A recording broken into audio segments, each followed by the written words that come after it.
Assalamualaikum semuanya, balik lagi di channel Nay.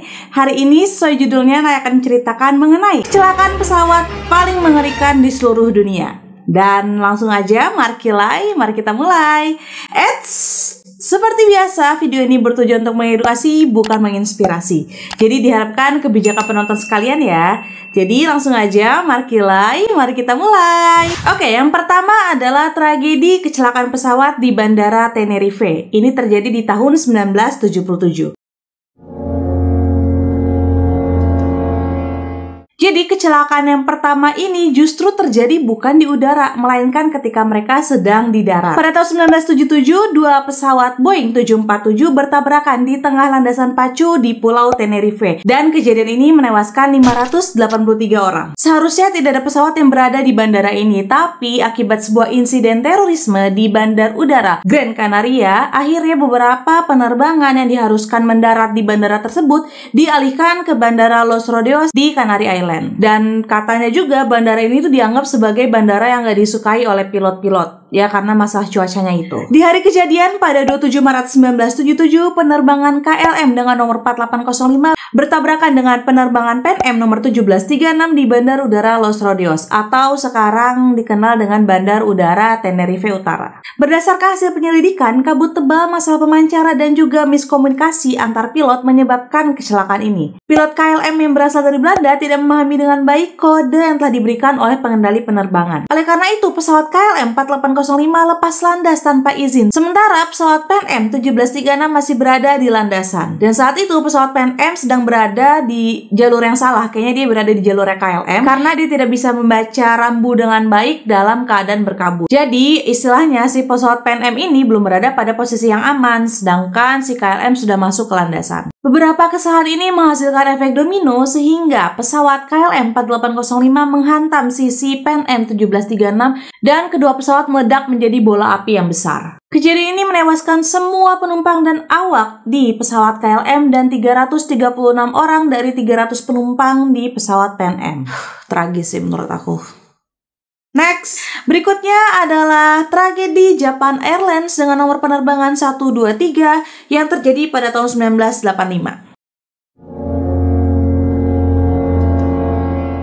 Pada 12 Agustus 1985, kecelakaan pesawat paling mengerikan nomor 2 dalam sejarah dunia terjadi pada penerbangan Japan Airlines nomor 123 saat pesawat ini menabrak lereng gunung setelah kehilangan kendali pesawatnya. Pesawat ini berangkat dari Bandara Udara Haneda di Tokyo menuju Osaka. Hanya 12 menit pasca pesawat lepas landas, pesawat ini mengalami dekompresi eksplosif, sehingga hal ini menyebabkan hilangnya kemudi dan sistem hidrolik dan secara efektif melumpuhkan kendali pilot atas pesawat. Meski demikian, para pilot berhasil menjaga pesawat tetap berada di udara selama 30 menit sebelum akhirnya terjatuh dan menewaskan 520 orang di dalamnya dan 4 orang selamat dari kejadian ini. Kronologi kejadian adalah sebagai berikut. Pesawat JHL 123 berangkat dari Bandar Udara Haneda pada pukul 6.12 sore waktu setempat.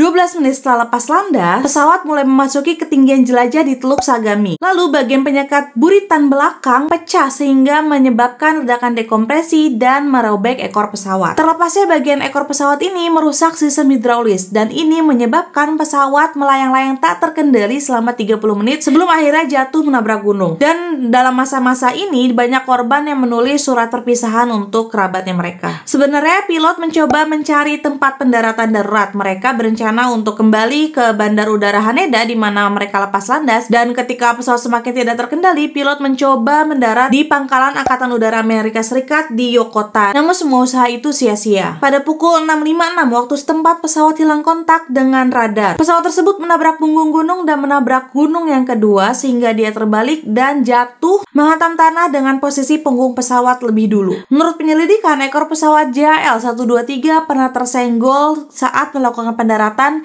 di sebuah bandara pada tahun 1978. Ekor pesawat itu kemudian diperbaiki dengan tidak sempurna oleh teknisi Boeing dan menyebabkan berkurangnya kemampuan rear pressure bulkhead dalam menahan beban tekanan selama perjalanan, sehingga mengakibatkan kelelahan logam gitu istilahnya ya, dan menyebabkan kecelakaan ini terjadi. Kecelakaan Kecelakaan itu menewaskan 505 penumpang dan 15 awak pesawat, dan 4 penumpang yang selamat mereka duduk di area dekat dengan ekor pesawat yang lepas tersebut. Keempat orang yang selamat ini semuanya wanita, satu orang adalah pramugari yang sedang cuti yang terjepit di antara kursi, dan juga ada seorang wanita dan juga bersama putrinya. Mereka terkurung di rangka yang masih utuh, dan seorang anak perempuan yang ditemukan terduduk di atas dahan pohon. Nggak kebayang ya ngerinya penumpang itu 30 menit kayak udah terambang-ambang gitu nggak sih? Aduh, ngeri banget.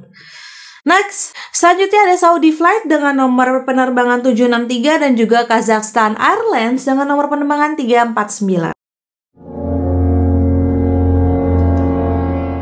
Pada 12 November 1996 terjadi tabrakan antara Saudi Flight dengan nomor penerbangan 763 dengan Kazakhstan Airlines Flight nomor penerbangan 349. Tabrakan ini terjadi ketika pesawat Saudi hendak lepas landas menuju New Delhi dan juga pesawat Kazakhstan hendak mendarat. Pesawat Saudi ini membawa 289 penumpang dan 23 awak, dan pesawat Kazakhstan membawa 27 penumpang dan juga 10 anggota awak pesawat. Jadi berdasarkan rencananya, pesawat Kazakhstan ini akan menggunakan ketinggian 4.876 meter. Sedangkan pesawat Saudi akan berada pada ketinggian 4.267 meter, di mana jarak antar kedua pesawat ini cukup dekat. Pengendali ATC sempat memberikan peringatan kepada kedua pesawat ini, tapi tidak mendapatkan respon yang cepat. By the way, pengendali ATC itu dia adalah pemandu lalu lintas di penerbangan, dan mereka bertugas untuk memandu lalu lintas penerbangan pesawat, seperti kapan mereka terbang, helikopter, kapan dia lepas landas, dan lain sebagainya. Nah, balik lagi karena respon yang kurang cepat ini mengakibatkan kedua pesawat ini bertabrakan. Ekor pesawat Kazakhstan memotong sayap kiri dan horizontal stabilizer dari pesawat Saudi,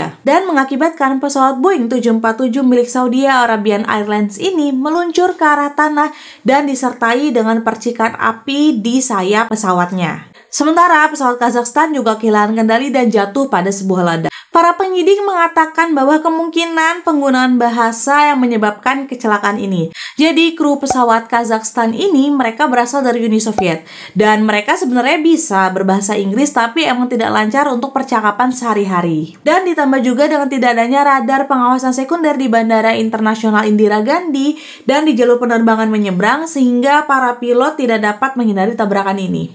Dan sebanyak 349 orang meninggal dalam kejadian tabrakan mematikan ini. Next, selanjutnya ada Turkish Airlines Flights dengan nomor penerbangan 981 yang terjadi pada tahun 1974. Turkish Airlines dengan penerbangan 981 adalah penerbangan dengan rute dari Istanbul menuju London via Paris. Pesawat tersebut mengalami jatuhnya pintu kargo dan menyebabkan pesawat ini terjatuh di Fontaine Calais di Oise, Prancis.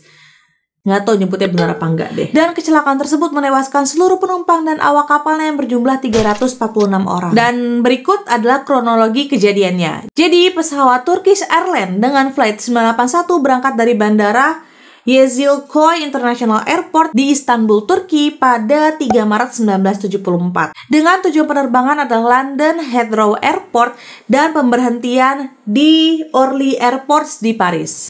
Pesawat ini membawa 167 penumpang dan 11 kru dan mendarat di Orly pada jam 11 waktu setempat. Jadi dia mendarat untuk mengisi bahan bakar. Dan di Bandara Orly terdapat tambahan penumpang sebanyak 216 orang. Pesawat akhirnya lepas landas sekitar pukul 12.34 waktu setempat, dan tak lama kemudian pada pukul 12.40 ketika pesawat ini melewati kota Meaux, semoga benar nyebutnya ya, pintu kargo bagian kiri belakang ini meledak, dan perbedaan tekanan udara yang mendadak antara area kargo dan juga kabin penumpang menyebabkan bagian dari lantai atas kabin dan 6 kursi penumpang ini terjatuh. Dan by the way, mayat 6 penumpang yang terjatuh pertama ini ditemukan bersama dengan pintu kargo belakangnya itu sekitar 15 km dari puing-puing pesawat yang nantinya akan ditemukan.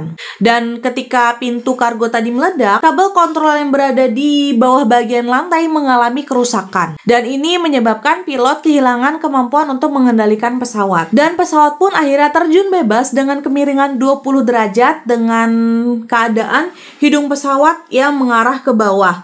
Dan kecepatan tuh mulai bertambah dan semakin kencang. Sementara sang pilot dan juga co-pilotnya berusaha mendapatkan kembali kontrol pesawat. Tapi terlambat karena 72 detik setelah pintu kargo meledak, pesawat menabrak pohon di Ermenonville dan menghantam tanah dengan kecepatan 800 km per jam. Bayangin, cepat banget, yang menyebabkan pesawat hancur menjadi jutaan keping. Reruntuhan pesawat begitu pecah atau hancur sampai kita tuh nggak bisa tahu apakah ada bagian pesawat yang hilang atau enggak. Dan pasca kecelakaan pun terjadi kebakaran juga di lokasi. Dari 346 penumpang dan juga awak, hanya 40 mayat yang dapat diidentifikasi secara visual dan sekitar 20.000 potongan tubuh ditemukan. 9 penumpang bahkan tidak pernah teridentifikasi.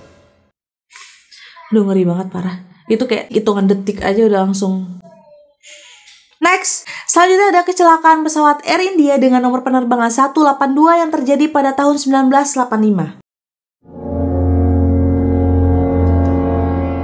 Air India dengan nomor penerbangan 182 berangkat pada 23 Juni 1985 dari Montreal, Kanada ke London, Inggris dengan tujuan akhir New Delhi di India. Pesawat Boeing 737 ini hancur akibat ledakan bom di ketinggian 9.400 meter di atas Irlandia dan menewaskan 329 penumpang yang dibawanya. Pesawat itu hancur di udara dan jatuh ke Samudra Atlantik hanya 45 menit sebelum mencapai ke tempat tujuannya. Tidak ada peringatan, tidak ada panggilan darurat yang terdengar, dan tidak ada korban yang selamat dari kejadian ini. Hanya ditemukan 131 jenazah yang dapat diambil dari laut tersebut. Pihak berwenang di Kanada menetapkan kelompok militan Sikh Babar Khalsa sebagai tersangka utama dari peristiwa tersebut. Dan diduga tindakan tersebut dilakukan sebagai pembalasan atas operasi militer yang dilakukan pemerintah India untuk membersihkan militan Sikh yang ada di sekitar kuil emas India. Penumpang yang tewas berjumlah 329 orang dan terdiri dari 268 warga Kanada, 27 warga Inggris, dan 24 orang warga India. Dan pada 2003, seorang warga keturunan India bernama Inderjit Singh Rehat diseret ke pengadilan atas tuduhan terlibat pengeboman tersebut. Dia mengaku bersalah dan dihukum 15 tahun penjara karena membuat bom yang meledakkan Air India 182. Dan yang lebih mengejutkan lagi, di waktu yang bersamaan juga ada ledakan lain yang ditujukan untuk Air India dengan penerbangan 301. Tapi bom itu meledak lebih dulu sebelum barang-barang penumpang dimasukkan ke bagasi pesawat. Nah, itu dia tadi mengenai 5 kecelakaan pesawat di seluruh dunia yang paling mengerikan terutama ya. Dan itu tadi aku urutkan berdasarkan jumlah korban terbanyak. Menurut kalian gimana? Ada nggak sih kecelakaan pesawat lain yang belum aku ceritain di sini? Dan menurutku beberapa kasus ini mostly karena human error nggak sih, di luar yang tadi ada teroris itu ya. Ya semoga apapun yang terjadi kita selalu dalam lindungan Allah. Jangan lupa kalian berdoa, siap melakukan perjalanan dan setiap melakukan apapun dalam hidup kalian, oke? Semoga video aku nggak buat kalian takut naik pesawat ya. Dan thank you udah nonton video aku sampai habis. Kalau kalian punya ide-ide lain atau ada cerita lain harus aku sampaikan di channel ini, kalian bisa komen di bawah atau DM aku langsung di IG aku @nadiarahmatin. Sekali lagi, thank you udah nonton video aku. Semoga kalian suka dengan cara aku menyampaikan cerita. Sampai ketemu lagi minggu depan di episode-episode Nadi selanjutnya. Jangan lupa kalian like, share, komen, subscribe. Kasih tau teman-teman kalian juga yang suka cerita-cerita kayak gini. Semoga kalian bertahan di channel Nice. Semoga Nai makin berkembang. Sampai ketemu lagi minggu depan ya. Dadah. Mana sih?